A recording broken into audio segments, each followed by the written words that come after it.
નમસ્કાર મિત્રો, આઈ એમ ગુજરાતી ચેનલમાં તમારું સ્વાગત છે. તમે ઉપર થંબનેલમાં જોયું દેશો કે રાશન કાર્ડની વિગતો ઓનલાઈન કેવી રીતે ચેક કરી શકાય. તમને મળવાપાત્ર જથ્થો મહિનામાં કેટલું અનાજ મળશે તે ચેક કરવું હોય તો કેવી રીતે કરી શકાય. ગયા મહિનામાં તમને કેટલું અનાજ મળેલું છે તે ચેક કરવું હોય તો આપણે કઈ રીતે કરી શકીએ, અથવા કોઈ ઓનલાઈન ફરિયાદ કરવી હોય તો આપણે તે કઈ રીતે કરી શકીએ. આ બધી જ માહિતી તમારે જોતી હોય તો વિડીયોના અંત સુધી જોજો, હું તમને જાણકાર બનાવું. જો વિડીયોને પસંદ આવે તો લાઇક કરો, ચેનલને સબસ્ક્રાઈબ કરો અને વિડીયોને શેર કરતા ભૂલતા નહીં. તો ચાલો શરૂ કરીએ.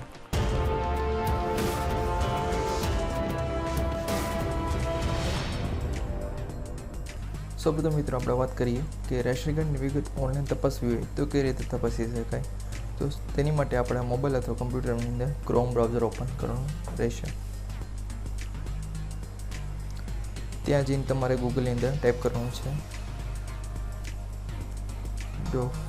ગુજરાત. આ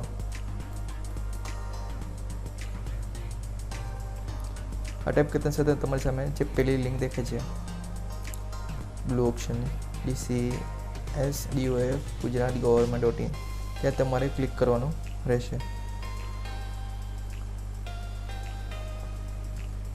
તો મિત્રો તમારી સામે આવી વેબસાઇટ ઓપન થશે. ત્યાં તમારે નીચે આવવાનું છે.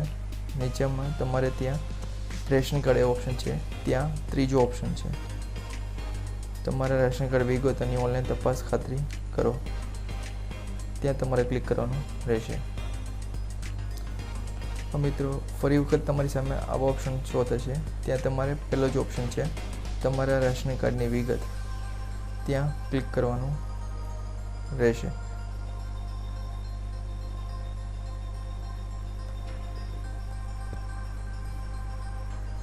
નીચે તમારે ત્યાં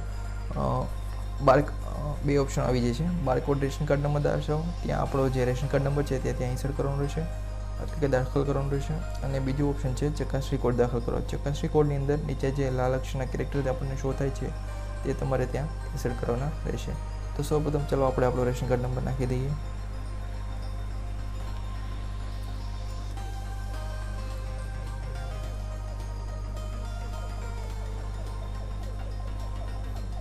અને ચકાસણી કોડની અંદર જે આપણને લાલ અક્ષરના કેરેક્ટર દેખે છે તે આપણે ઇન્સર્ટ કરવાના રહેશે. જો કેપિટલમાં હોય તો કેપિટલમાં ઇન્સર્ટ કરવાના છે, જો સ્મોલમાં હોય તો સ્મોલમાં આપણે નાખવાના છે. ત્યારબાદ તમારી સામે નીચે સર્ચ જેવો બટનનો ઓપ્શન છે, ત્યાં તમારે ક્લિક કરવાનું રહેશે. તેની સાથે મિત્રો તમે જોઈ શકો છો કે પ્રોસેસ શરૂ થઈ ગઈ છે. હવે મિત્રો તમે જોઈ શકો છો કે તમે રેશન કાર્ડ ધારકનું નામ આવી ગયું છે, તમે કઈ કેટેગરીમાં છે, કે APL છે કે BPL છે, અને તેની કઈ દુકાનદારનું નામ શું છે કે ત્યાંથી તે આનંદ લઈ શકે છે. અને તમારું LPG કનેક્શન છે કે PNG છે, અથવા તમારું કુટુંબી સભ્ય કેટલી છે, તો તમે બધું જ અહીંયા ચેક કરી શકો છો. તો મિત્રો આપણે વાત કરીએ આપણે બીજા ટોપિક ઉપર કે તમને ગયા મહિને કેટલું અનાજ મળેલું છે તે તમારે ઓનલાઈન ચેક કરવું હોય. તેની માટે સૌપ્રથમ તમારા કમ્પ્યુટર અથવા મોબાઈલમાં ક્રોમ બ્રાઉઝર ઓપન કરો. તે જ બ્રાઉઝરની અંદર જે આપણે પ્રથમ વખત જે વેબસાઇટ ઓપન કરી હતી DCF ગુજરાત, તેની અંદર તે સાઈડમાં ઓપ્શન આપેલો છે. સૌપ્રથમ આપણે રેશન કાર્ડની વિગત ચેક કરી હતી, તેની બાજુમાં ઓપ્શન આપેલો છે રેશન કાર્ડના વ્યવહારો, ત્યાં તમારે ક્લિક કરવાનું રહેશે. અને ક્લિક કરતા સાથે જ તેની નીચે તમારો સૌપ્રથમ તમારે રેશન કાર્ડ નંબર દાખલ કરવો પડશે. એની નીચે આપેલા ચકાસણી કોડ તમારે દાખલ કરવા પડશે.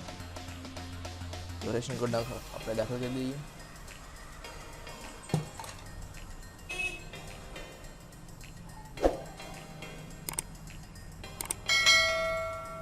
દાખલ કરતાની સાથે જ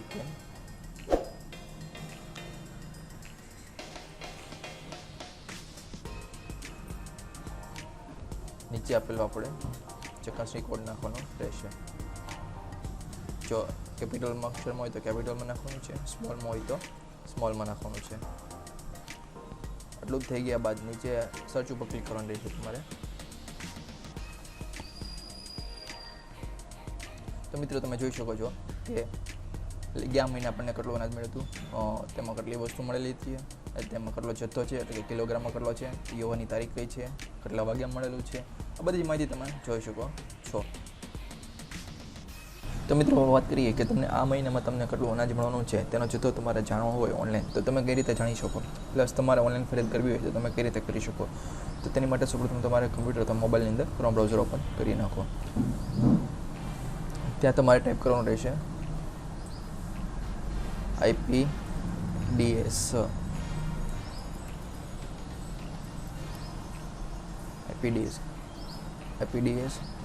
આટલું લખતા સાથે ગૂગલમાં તમારે સર્ચ કરવાનું રહેશે. તો મિત્રો તમે જોઈ શકો છો જે પહેલી વેબસાઇટમાં દેખાય છે IPDS ગુજરાત ગવર્મેન્ટ.in, તે તમારે ઓપન કરવાની રહેશે. તો ત્યાં ક્લિક કરી દો. તો મિત્રો વેબસાઇટ ખોલતાની સાથે જ તમારી સામે આવું ઇન્ટરફેસ તમને જોવા મળશે. વેબસાઇટની અંદર તમને ઘણી બધી લિંક જોવા મળશે. પહેલાં પેજ ઉપર એમાં તમને ત્રીજો ઓપ્શન જોવા મળશે કે તમને મળવાપત્ર જથ્થો જાણો, અથવા તમે અહીંથી ઓનલાઈન ખરીદ પણ કરી શકો છો. પ્લસ તમે અહીંયા તમારા મોબાઈલ નંબર પર રજિસ્ટર કરાવી શકો છો, અને મોબાઈલ નંબર રજિસ્ટરને દૂર પણ અહીંયાથી તમે ક્લિક કરીને કરી શકો છો. તો આપણે મળવાપત્ર જથ્થો ચેક કરવો છે, તો ચાલો એની ઉપર ક્લિક કરીએ. સૌપ્રથમ તમારે જે જથ્થો જાણવાનો હોય તે તમારે રેશન કાર્ડ નંબર ત્યાં દાખલ કરવો પડશે. જો રેશન કાર્ડ નંબર ન હોય તમારી પાસે તો તમે નીચેના ઓપ્શન ફિલ કરીને પણ તમારી વિગત તપાસી શકો છો. જેમ કે તમારું રેશન કાર્ડ NFSA કાર્ડ છે, તમારું ગેસ કનેક્શન ધરાવો છો, રેશન કાર્ડમાં એજન્સી કેટલી છે, તમારા રેશન કાર્ડની કેટેગરી કઈ છે, APL 1 છે, APL 2 છે, BPL છે કે AAY છે. આ બધા ઓપ્શન ફિલ કરીને તમે નીચે જોઈ શકો છો, અથવા રેશન કાર્ડ નંબર હોય તો તમે ત્યાં દાખલ કરીને તમારો જથ્થો ડાયરેક્ટ પણ જોઈ શકો છો. તો ચલો આપણે રેશન કાર્ડ નંબર દાખલ કરી દઈએ. રેશન કાર્ડ નંબર દાખલ થઈ ગયા બાદ તમને બાજુમાં કાળા અક્ષરમાં જે અક્ષર દેખાય છે તે કેપ્ચા છે, તે તમારે અહીંયા બોક્સની અંદર પહેલાં નાખવા પડશે. એ વસ્તુ થઈ ગયા બાદ નીચે તમને વ્યૂ જુઓ એવું બટન દેખેલું છે, ત્યાં તમારે ક્લિક કરવાનું રહેશે. ક્લિક થઈ ગયા બાદ એ તમને તમારી પ્રોસેસ તમને દેખાડી દેશે. જો મિત્રો હવે તમે જોઈ શકો છો કે તમને મળવાપત્ર જથ્થો કેટલો છે, તમને આ વખતે કેટલી વસ્તુ મળવાનું છે. તો તમે જોઈ શકો છો કે તમે આટલી વસ્તુ તમને મળવા પાત્ર છે, અને એનો કિલોગ્રામ કેટલું છે, જથ્થો કેટલો છે, આ બધી માહિતી તમે તમારા મોબાઈલ નંબર રજિસ્ટર કરવો હોય અથવા તેને દૂર કરવો હોય તો ત્યાં બે ઓપ્શન આપેલા છે. તો પહેલાં SMS એલર્ટ માટે તમારે કરવું હોય તો ત્યાં ક્લિક કરવાનું રહેશે, અને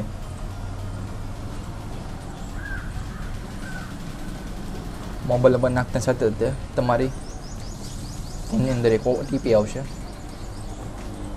એ તમારે અહીંયા દાખલ કરવો પડશે.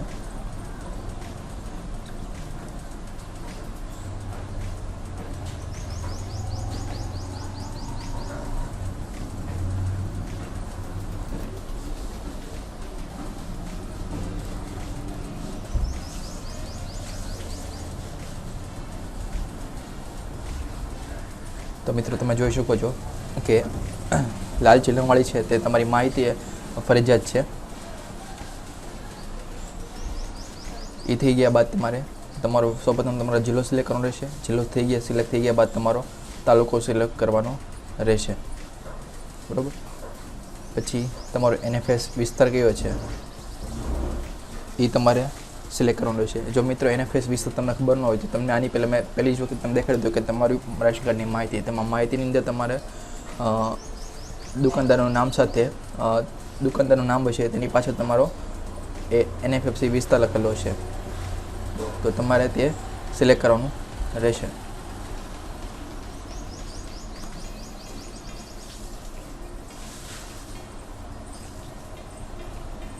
તો હું મારો NFFC વિસ્તાર સિલેક્ટ કરી લઉં.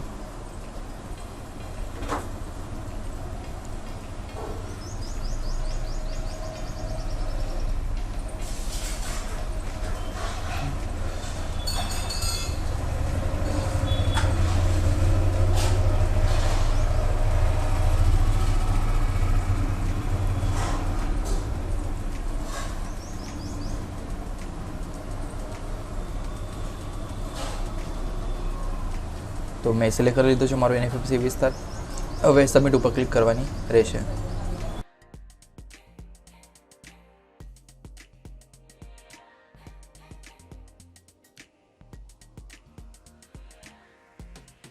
તો તમે જોઈ શકો છો તમે મેસેજ આવ્યું કે તમારો મોબાઈલ નંબર રજિસ્ટર સક્સેસફુલી થઈ ગયો છે પીડીએસ સ્લોટ માટે ફોર એ ડીએક્ટિવ વિઝિટ પીડીએસ પોર્ટલ.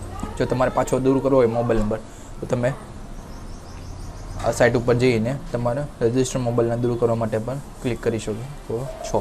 દૂર કરવા માટે સૌપ્રથમ તમારો મોબાઈલ નંબર નાખવો પડશે. તેની ઉપર આગળ વધો તે બટન ઉપર ક્લિક કરવાની છે.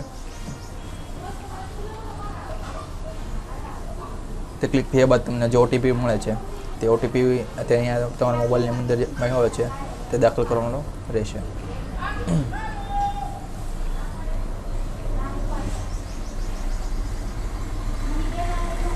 તમે જોઈ શકો છો તમારો ઓટીપી અત્યારે ક્યાંમાં રજિસ્ટર ભાવનગર ક્યાં જિલ્લામાં છે, ક્યાં તાલુકામાં છે અને ક્યાં એનએફી વિસ્તારમાં છે. તો તમારે ડી રજિસ્ટર કરાવવું હોય તો તમારે ડી રજિસ્ટર બટન પર તમારે ક્લિક કરવાનું રહેશે.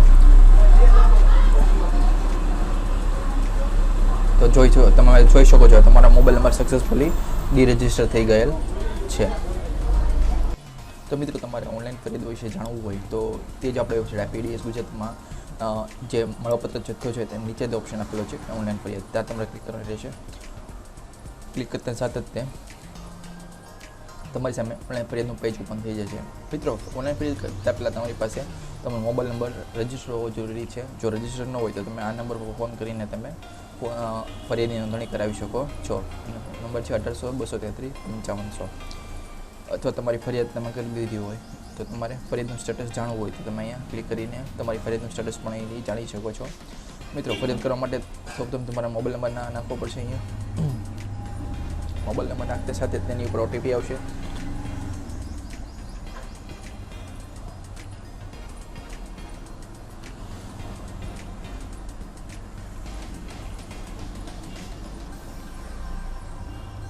તે ઓટીપી તમારે અહીંયા દાખલ કરવાનો છે.